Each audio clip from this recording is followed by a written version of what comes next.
is the light of the world, and through his death on the cross, and rising from the dead, he destroyed the power of darkness, which is sin and death. And so the song that the kids are going to dance to is a song about letting their light, the light of Jesus, shine through to the world. The light of Jesus, which brings life and overcomes sin and death. And so that's the theme of this song. And so if everybody could just give attention to the kids, that would be great. Light shine bright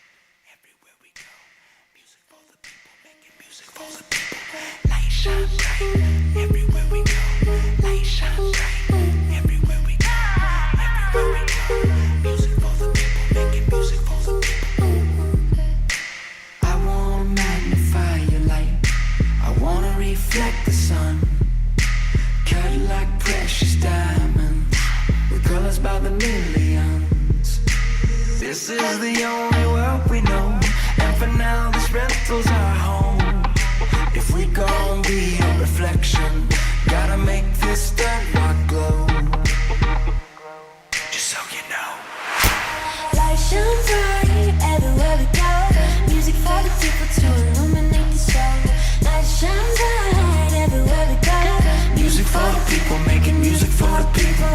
Light shine bright everywhere we go. Music for the people to illuminate the soul. Light shine bright everywhere we go. Music for the people, Jesus, music everywhere we go. Light shine bright, light shine everywhere we go. Light shine bright, light shine bright. Lights in the city might be more than pretty.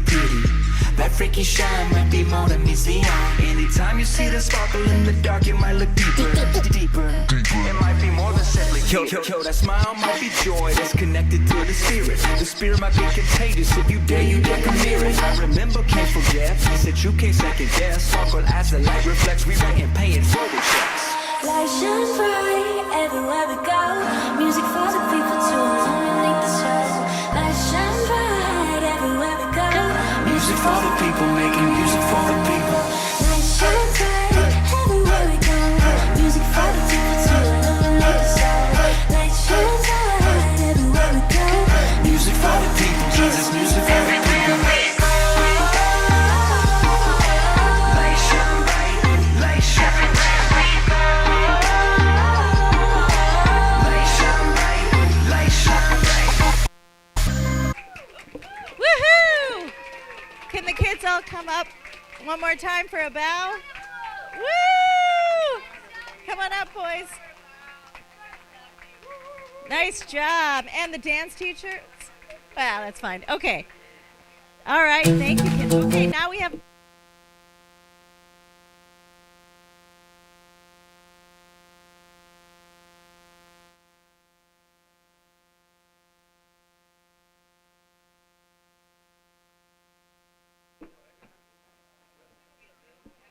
Test.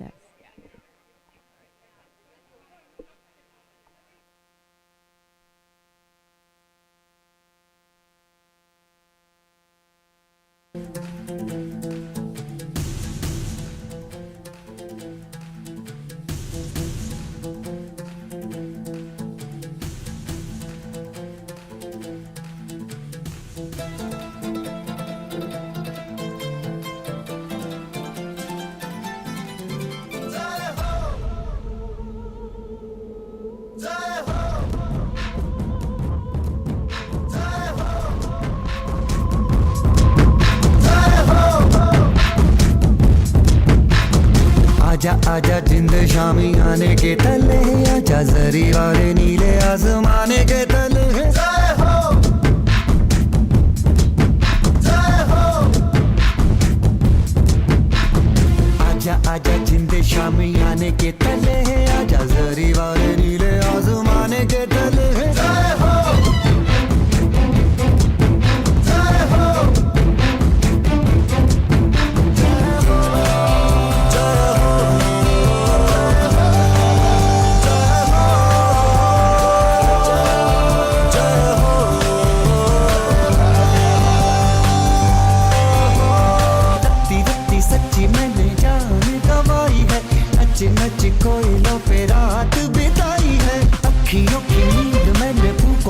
उड़ा दी गिन गिन तारे मैंने उंगली जलाई है आजा आजा जिंदे शामियाने के तले आजा सारी वाले नीले आसमान के तले शोपे हम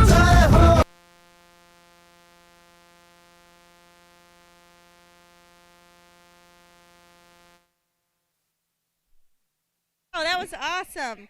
Kind of a fun fact is that the very first ISO India night, we had a ton of ISO volunteers dancing to that song. And now almost every year we've continued that tradition, and every year is a little bit tweaked. Yeah, a little bit different. So new this year are flips. Way to go. Woohoo!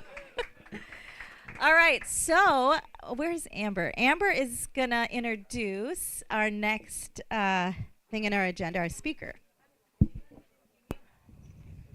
Thanks, kids. That was really fun. That was really fun to watch. So our next thing tonight, we are going to have a special speaker come and speak to us. It won't be super long, but we do invite you guys all to listen. We would ask that if you're going to talk, please go to the front room because we like to keep it quieter in here just to show respect. So tonight we have our special guest. His name is Satish Amanchala. And he blends in with the students. It's hard to tell. Satish came to the United States in 1997. And he actually did not come as a student. He came here to work. I'm sure he'll explain more about that. But he's just come to share a little bit with us tonight. So welcome, Satish. Thank you so much for spending the evening with us. Do I have to use this one? Come on. You can hear my voice. You don't need this one. I can be louder than them. So if I hear a lot of talking, it bothers me. Because I used to be a teacher. So if I hear a lot of talking, this is what happens. If you hear that, that means you're in trouble. But I'll try to use this. Like Amber said, my name is Satish Amcharla.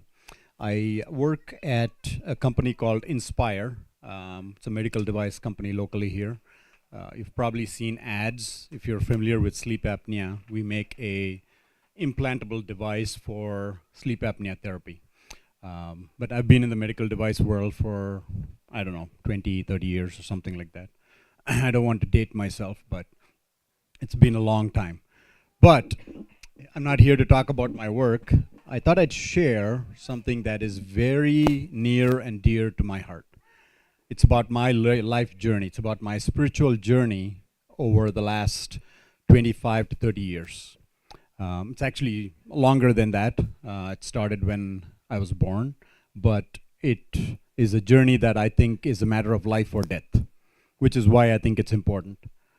It's gonna be something that is at the heart very difficult to accept, but at the same time very simple. So why do I say it's a matter of life or death? I'll start by saying, what is it that we believe about our spiritual existence?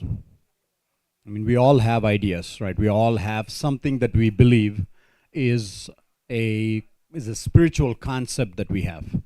And I've done a lot of religious studies, and I've studied various religions, I've studied various spiritual concepts, and you know what is one thing that is common across almost every religion?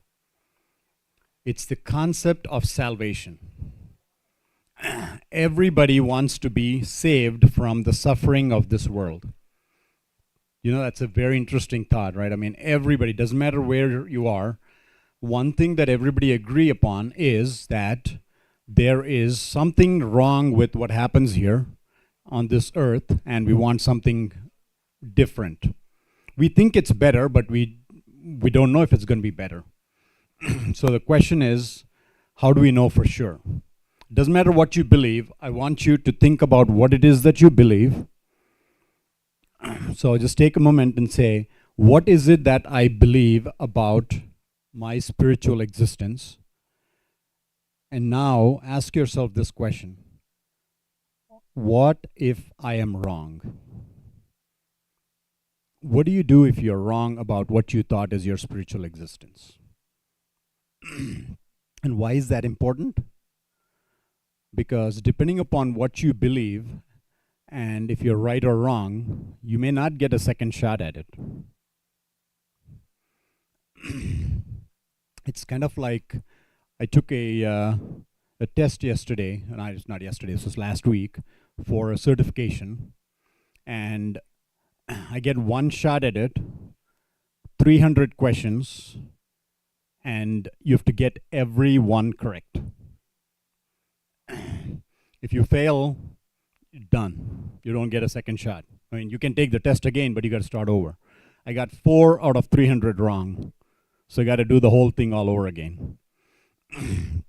So you don't get that sort of a do-over with life. So you get one shot. Like different belief systems have different things, right? So I was born in India. I was born a Hindu. I was born a Brahmin.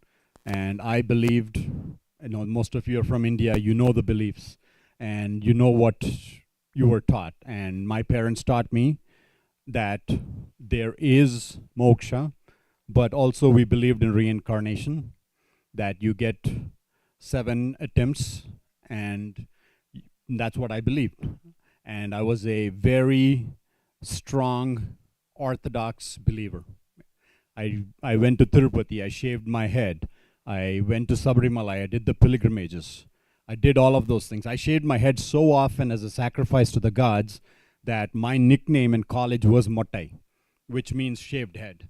Even now, today, around 2 o'clock this afternoon, one of my friends from college called me, and I didn't talk to him for probably about a year, and I answered the phone, and he goes, "Hey, Matai!" 25 years later, that's still my name, because I used to do it so often because I believed it. I believed that sacrificing my hair to the gods made a difference. That's what I did. Was it right? Was it wrong? At that time, that's what I believed. I didn't have another option. I'm going to switch gears and make a statement. Looking across this room, I would say almost every one of you has a higher IQ than me. I can make that statement reasonably confident. Why? If I tell you my life story, you think, man, that guy's a fool, because I've done some really dumb things. I'm not proud of them today, but I have. Why do I say that?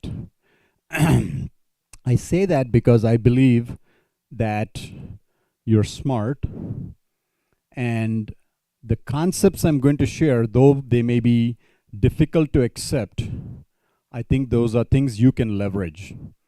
And I use that word leverage for a very specific reason. If you're a physics student, you know that you can lift heavy things with leverage. You use a lever, you use a fulcrum, you use force, and now, boom, you're able to lift something that you could not lift before. What does that have to do with spirituality? What I'm going to share today, I want you to use that as leverage. I want you to use that so you can lift that heavy question of what happens to me when I die. That's a very heavy question. It's not a simple thing. We don't want to take that lightly. We want to be able to process that, because what if you're wrong? What if you're wrong and you find out that you were wrong that instant after you die? And you might think, well, this guy's a downer. I'm enjoying life. I'm in the prime of life. Why is he talking about dying? I'm 51 years old, and I can tell you as a fact, there are many times in my life where someone has called me and said, my son passed away. My friend died. Just in an instant like that. Now, I don't wish that on any of you, and I hope you don't have to deal with that. But at the end of the day, I think one thing you'll all agree upon is you don't know how long you're going to live. You may wish that you would lived a long time, or you might be like, you know what, I'm done with life. I'd rather go to heaven now. Doesn't matter what your expectations are.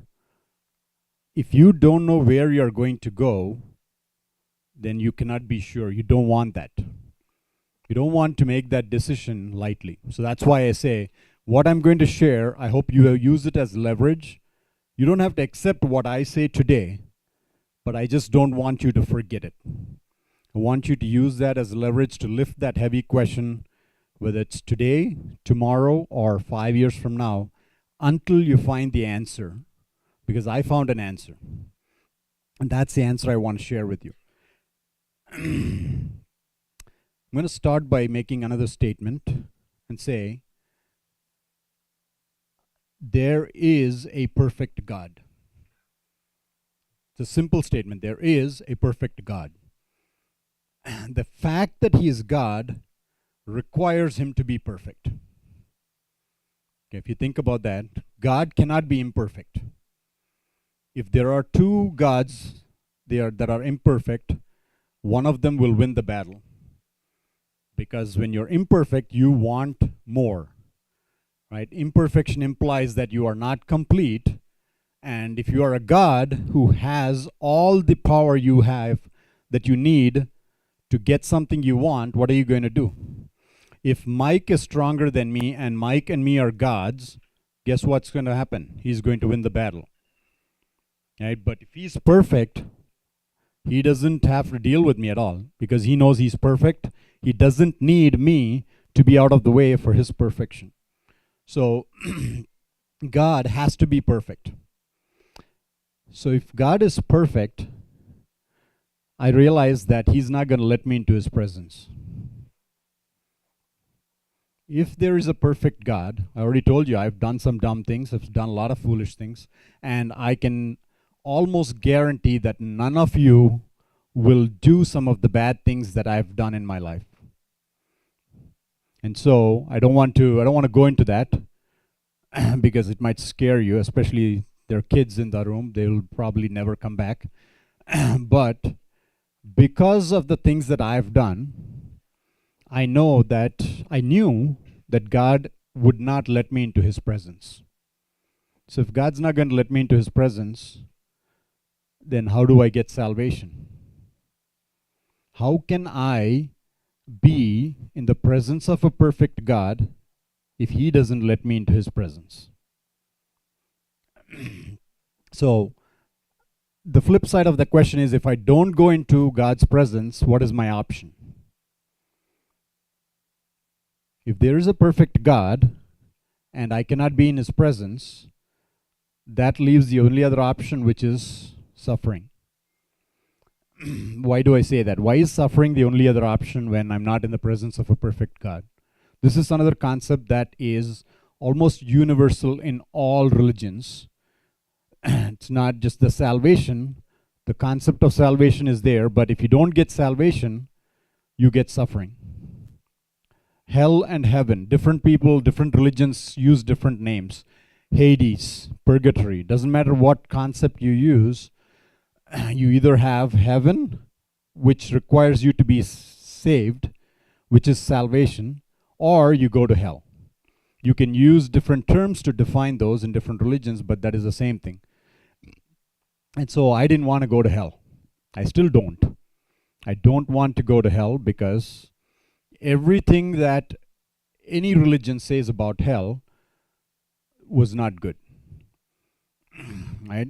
I mean, I'm from India and I'm used to plenty of heat. I've been in Arizona, Mexico. You know, when I went to Mexico, it was 116 degrees. I was sweating, but it was drying on my skin. And I'm like, if this is unbearable, how hot is hell going to be?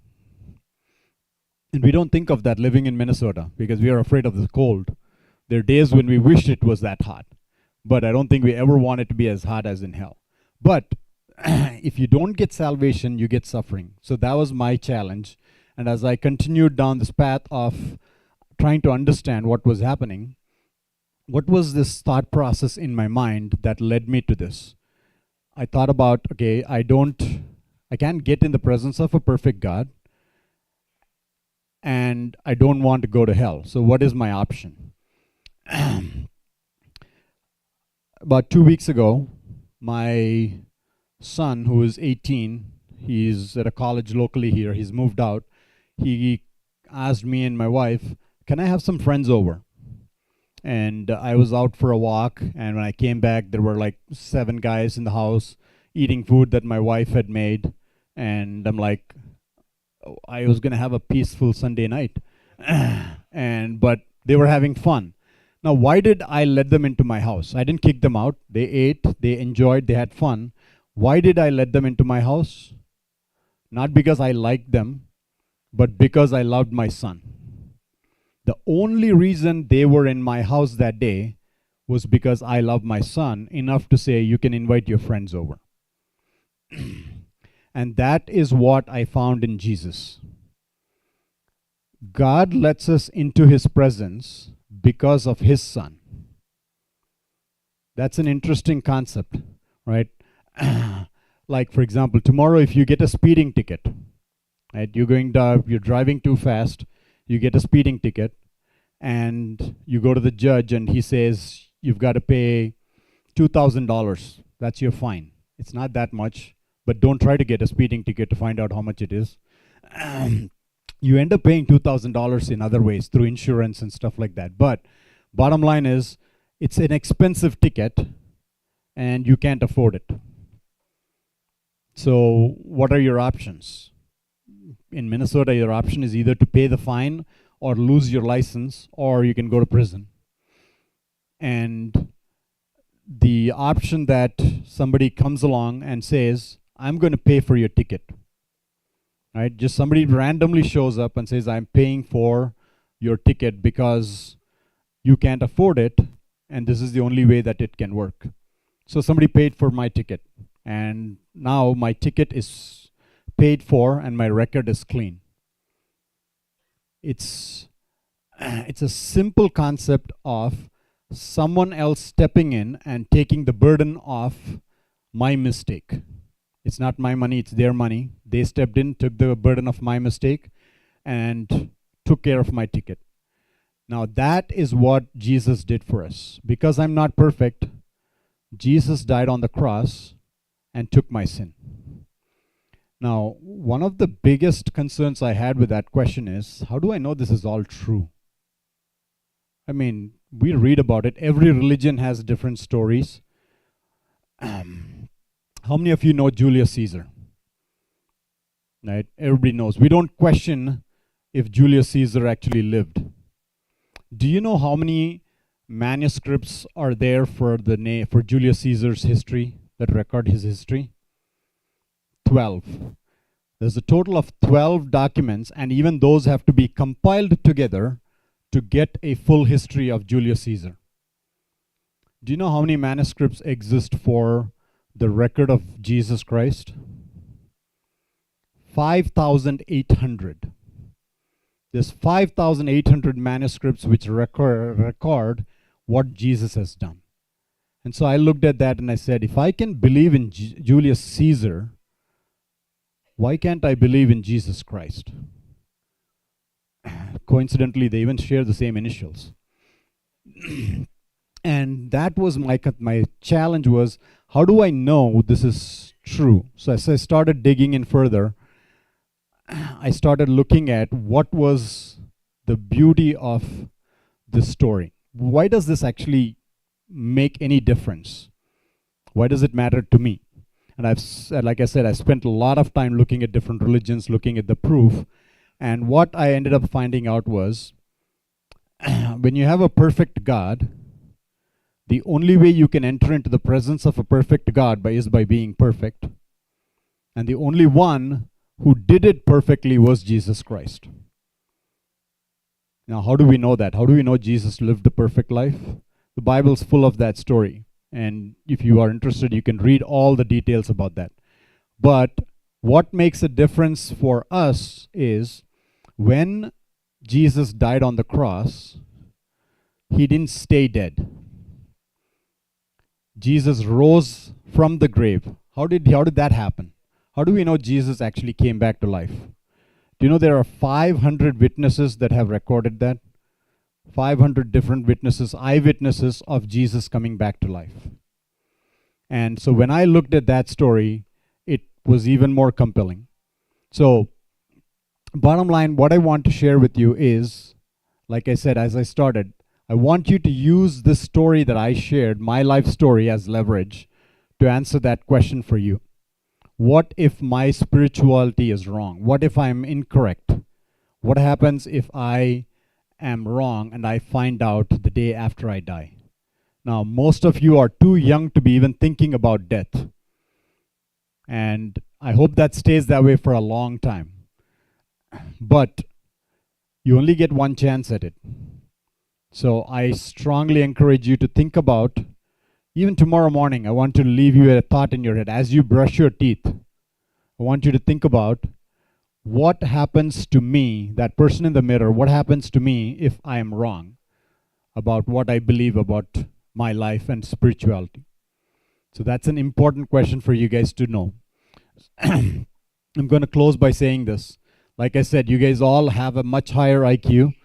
You're a lot smarter, so you can figure out the answers. But I want to make it a little easier for you. And that's why I share the story and say, number one, like I said, we have a perfect God.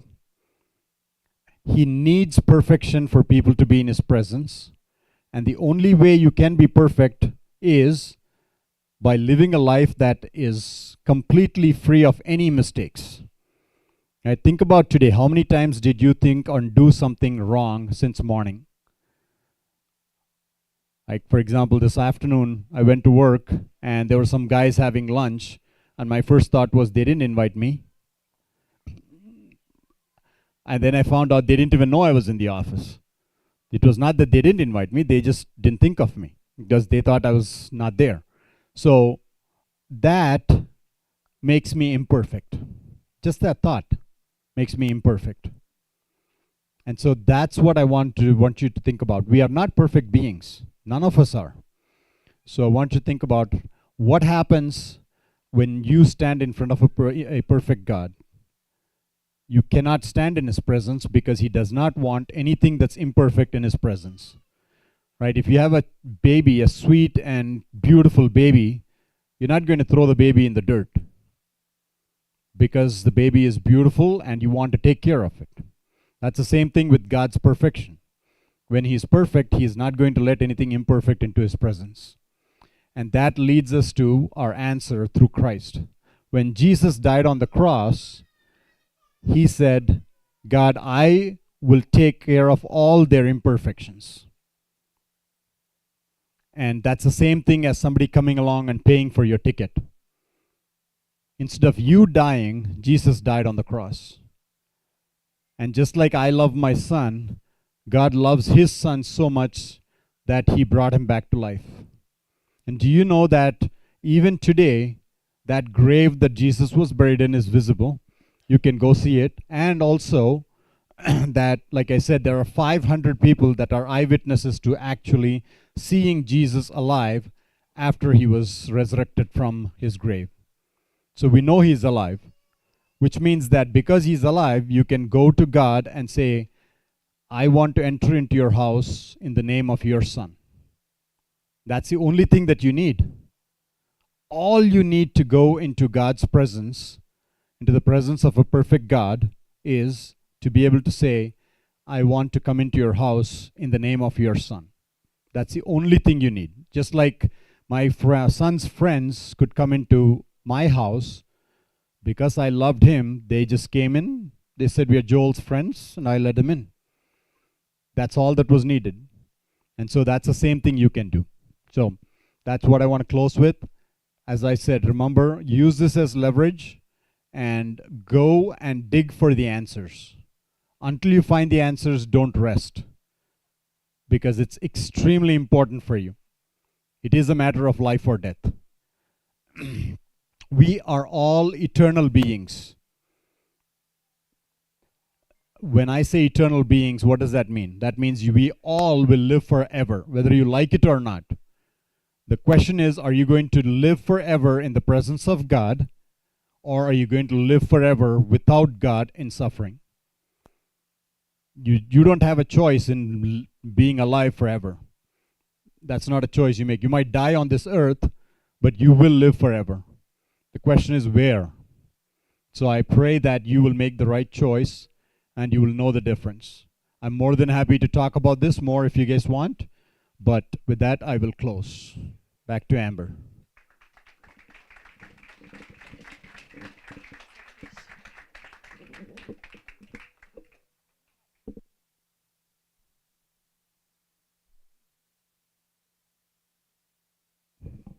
There you go. What? Oh, I know. And I'm not, so. Thank you, Satish. I appreciate you sharing.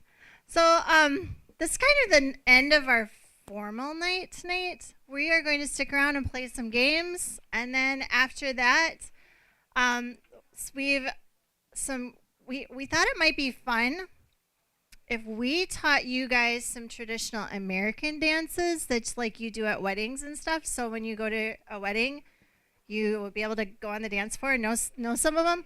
In exchange, you guys have to teach us a couple dances. Right, Grav? So the first game, we're just going to need this side of the room, and we just need the chairs in a big circle. So there's also tons of food left. So if you guys want to eat some food, you're more than welcome to finish off the food too.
Should I explain it? Should I explain it? Can I explain it? No, I mean, you already did the first game. Well, so. I asked you. Well, come on. No, you are going to do the dances too. Just do rock, paper, scissors. No. Chloe's always let her do it. Let her do it. What game are we going to play? I asked you. What game are we going to play? Doing the dances. We already did the I never said I wanted to do the dances. Okay, I'll do the dances then. No problem. What game are we playing Why don't you just get a new microphone? What game are we I got playing? the dances. What game are we playing? Should we check out that one?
You can also help me explain this if you want to grab the other one.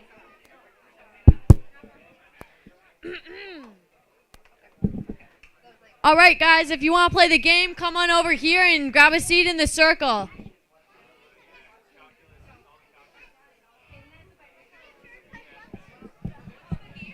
It's really fun. You should join.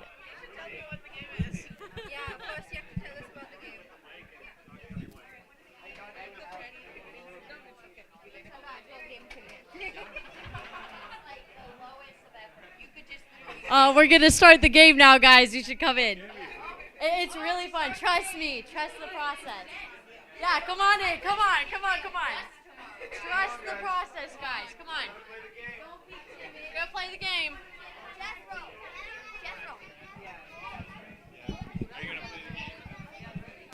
Yeah, there we go. There we go. We're not playing the music.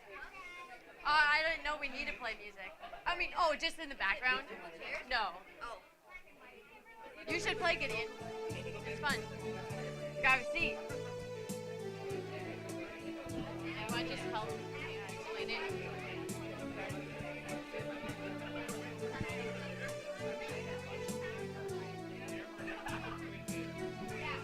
Grab a seat. Grab a seat. Come on. Come on. Come on. Come on. What? No. I'm not telling, but you guys just play. Trust me. Well, it's not dancing. It doesn't involve dancing at all. All you need to be able to do for this game is able to hold up a microphone and talk. Okay, now we need to get rid of all these chairs. What's the game, No, 'cause we have to- Lucy? Lucy, what's the game? What's the... Okay, guys, Oh, moral support isn't allowed. You just gotta take a seat. You gotta take a seat. This is a one-in-a-lifetime game. You're not gonna get a game like this in your life. I could get hit by